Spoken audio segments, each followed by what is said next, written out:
हरिओम। गुरु पूर्णिमा के शुभ अवसर पर यह जानना परम आवश्यक है कि गुरु क्या है। वास्तव में गुरु ज्ञान है। फिर ज्ञान क्या है? सभी दिखाई देने न दिखाई देने वाले जो भी वस्तुएं हैं, व्यवहार है, संसार है, उसके पीछे सत्य क्या है? सत्य को जानना ही ज्ञान है।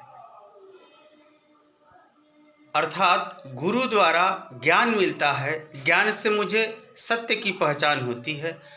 सत्य की पहचान होने से हमारा कर्म, हमारा गुण, हमारा स्वभाव सत्य पर आधारित होता है, सच्चाई पर आधारित होता है, जिससे प्रसन्न होकर के विधाता स्वयं अपने आप को दे देता है।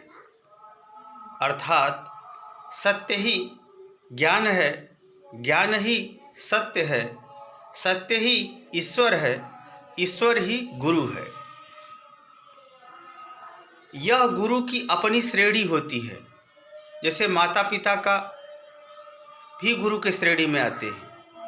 आचार्य जो शिक्षक गण पढ़ाते हैं वे भी गुरु के रूप में आते हैं।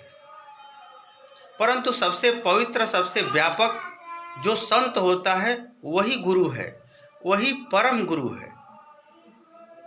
यदि कोई संत के निर्देश के अनुसार कोई अपना व्यवहार करता है तो एक दिन परम पद को प्राप्त कर ही लेता है, अर्थात परम सुख, परम शांति को प्राप्त कर लेता है।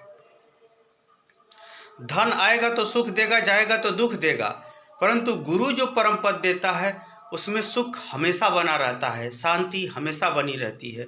उसी को मोक्ष कहते हैं। वही उसी के लिए गुरु सार्थक भी होता है। अतः गुरु की जो विभिन्न स्तर पर रूप है, माता पिता के रूप में, आचार्य के रूप में, उनका भी हमें आदर करते हुए, परम गुरु को मानते हुए, अर्थात संत लोगों के आज्ञा अनुसार, निर्देशानुसार ही व्यवहार करें तो हमें परम सुख, परम शांति का लाभ हमेशा प्राप्त हो जाए। तो गुरु पूर्णिमा उसी की सार्थक है जो सद्गुरु के अनुसार, अर्थात परम संतों के निर्देश और ज्ञान के अनुसार जो व्यवहार कर ले वही सफल है। उसी को गुरु पाना सफल है, उसी का जीवन धन्य है। बात समझ में आई हो तो कमेंट बॉक्स में ज़रूर बताएं। हरिओम।